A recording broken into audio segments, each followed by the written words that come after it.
এটা ধরুন অ্যাকচুয়ালি আমার এই কাকু বলতে পারেন, আমার চাচা বলতে পারেন, চাচা যান। তো চাচা যান এবং আমার ওই ভাইজান আমাকে ফোন করেছিল যে স্যার আমার বেবি কে মানে আমার বাচ্চাকে বকুলতলা থানাতে আছে, ওরা আমাদের কাছে দিতে চাইছে না, ওরা হোমে দিতে চাইছে। তো আমি ওনাদেরকে বললাম যে কোনো বাচ্চা যদি কোনো থানা রেস্কিউ করে বা কোনো থানা তাদেরকে উদ্ধার করে বা কোনো অপরিচিত ব্যক্তি থানাতে কোনো শিশুকে রেখে যায় বা জমা দিয়ে যায়, তখন থানার প্রসিজার হচ্ছে শিশু হলে 18 বছরের কম হলে তাদেরকে হোমে পাঠাতে হয়, হোম থেকে কাউন্সিলিং করে বাবা মায়ের কাছে দেয়।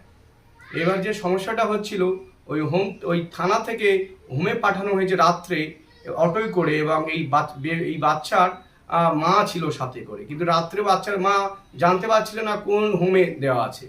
এবার তখন আমার এই ভাইজান মানে আমার এই যার বাচ্চা হারিয়ে গেছে সেই ভাইজান আমাকে বললো যে স্যার আমি কোন হোমে আমার মেয়েকে নিয়ে গেছে তো আমি জানি না, আমার স্ত্রীকে রাত্রে নিয়ে গেছিলো সেটা আমি বলতে পারবো না।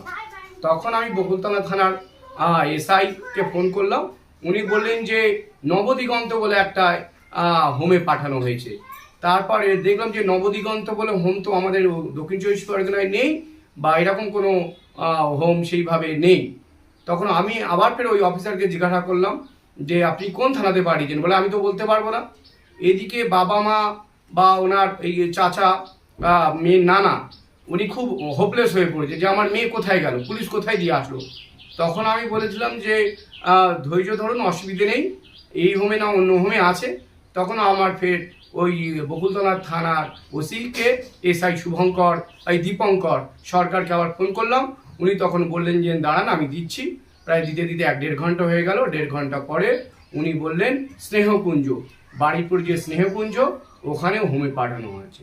তখন আমি বললাম থ্যাংক ইউ স্যার, আপনি দিয়েছেন।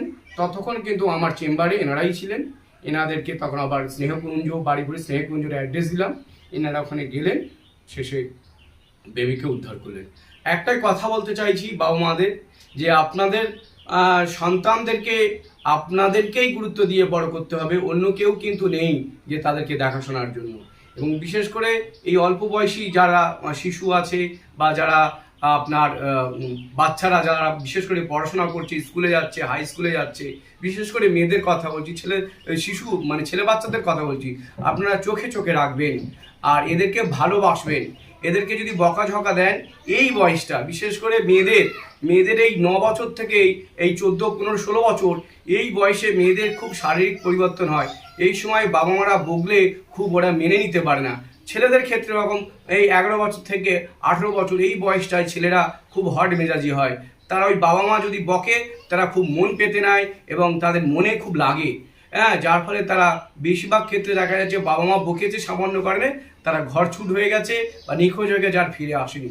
তাই বাবা মাদেরকে বলছি, করজোড়ে করে অনুরোধ করে বলছি, আপনারা আপনাদের বাচ্চাদেরকে ভালোবাসবেন। একবার ভুল করেছে ভালোবাসবেন, ভালোবেসে যতটা তাদেরকে সংশোধন করা যায়। যদি বকাঝকা দেন, বিশেষ করে এই 8 বছর থেকে 16-17 বছরের মেয়ে বাচ্চাদেরকে কোনোদিন বকবেন না। যদি বকে ফেলেন ভুল ক্রমে, সঙ্গে সঙ্গে তাদেরকে আবার ফের ভালোবাসবেন, দেরি করবেন না। ঠিক বাচ্চাদের ক্ষেত্রে, শিশু মানে ছেলে বাচ্চাদের ক্ষেত্রে বলছি, যাদের এই 9 বছর থেকেই 18 বছরের ছেলেদের যারা বিশেষ করে পড়াশোনা করে, তাদের বাবা মারা যদি ভুলক্রমে বকেও ফেলেন, সঙ্গে সঙ্গে কিন্তু ভালোবাসা দেবেন। যত দেরি করবেন কিন্তু আপনার বাচ্চা কিন্তু হোপলেস হয়ে যাবে, সে কিন্তু ঘর ছুট হয়ে যাবে।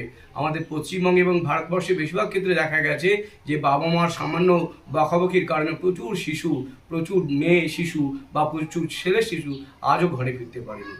প্লিজ দর্শকরা এটা লাইক এবং শেয়ার করে জনস্বার্থে শেয়ার করবেন। ধন্যবাদ।